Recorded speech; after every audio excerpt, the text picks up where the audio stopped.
Sud Radio, 7h46. Hier, la police a ouvert le feu sur une femme menaçante, intégralement voilée. La scène s'est déroulée à Paris, gare Bibliothèque François Mitterrand. Des passagers l'avaient signalée alors qu'elle faisait l'apologie du terrorisme, menaçant de se faire exploser, même si aucun explosif n'a finalement été découvert sur elle. Hier soir, elle était encore entre la vie et la mort. Jean Bévalet, bonjour. Bonjour. Et merci d'être avec nous ce matin sur Sud Radio. Vous êtes consultant en risque sécuritaire. On imagine forcément la difficulté pour les forces de l'ordre d'intervenir dans ce type de situation. Quelle est la procédure que les policiers doivent suivre? Est-ce qu'il y a des consignes bien précises, bien claires dans ces cas-là? Jean Bévalet, qu'on va joindre de nouveau. Petit souci technique, effectivement. Je vous rappelle les faits concernant... Oui, Jean Bévalet, on vous a retrouvé. Oui, je vous disais, je vous demandais, est-ce qu'il y a des consignes bien claires, bien précises pour les policiers pour intervenir face à ce genre de situation? Oui, tout à fait. La police n'utilise assurément pas son arme de service, je dirais, de façon n'importe comment. Il y a toute une procédure et la réponse doit être proportionnelle à l'attaque, si vous voulez.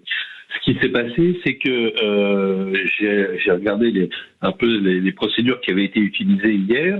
Ils ont demandé à plusieurs reprises de bien vouloir s'asseoir et de surtout montrer ses mains pour s'assurer que elle n'avait pas d'arme. La personne était intégralement voilée. Vous savez qu'on est dans une période malheureusement de risque d'attentat majeur, puisque actuellement au niveau Vigipirate on est comment dirais-je, en alerte attentat, qui est le niveau le plus élevé. Voilà.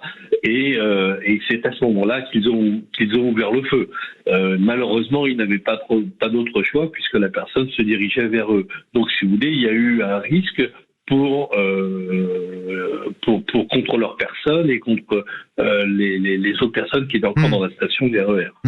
Avec une difficulté supplémentaire, c'est que on était dans une gare et dans ces cas-là, on est dans un lieu confiné. C'est plus compliqué, j'imagine, au niveau de la gestion de la foule. Ça complique forcément l'action, le travail des policiers. Tout à fait, mais écoutez, ça a été remarquablement géré hier. Très franchement, la police a fait preuve d'un grand sang-froid.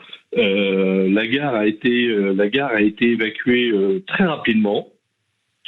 Moi, ce que j'ai apprécié hier, si vous voulez, c'est que également la population maintenant a de bons réflexes. Il y a eu un risque. Tout de suite, la police a été appelée à 2 reprises.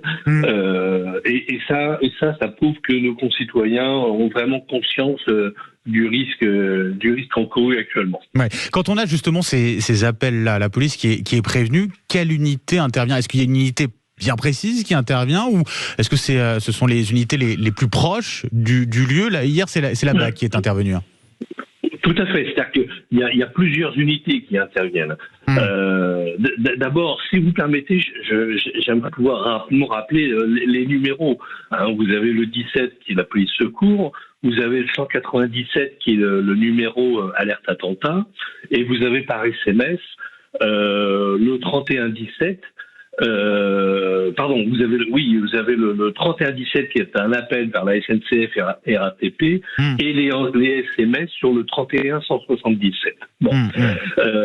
Donc effectivement, c'est les forces de l'ordre les plus proches qui interviennent, ne serait-ce que pour la sécurisation des lieux.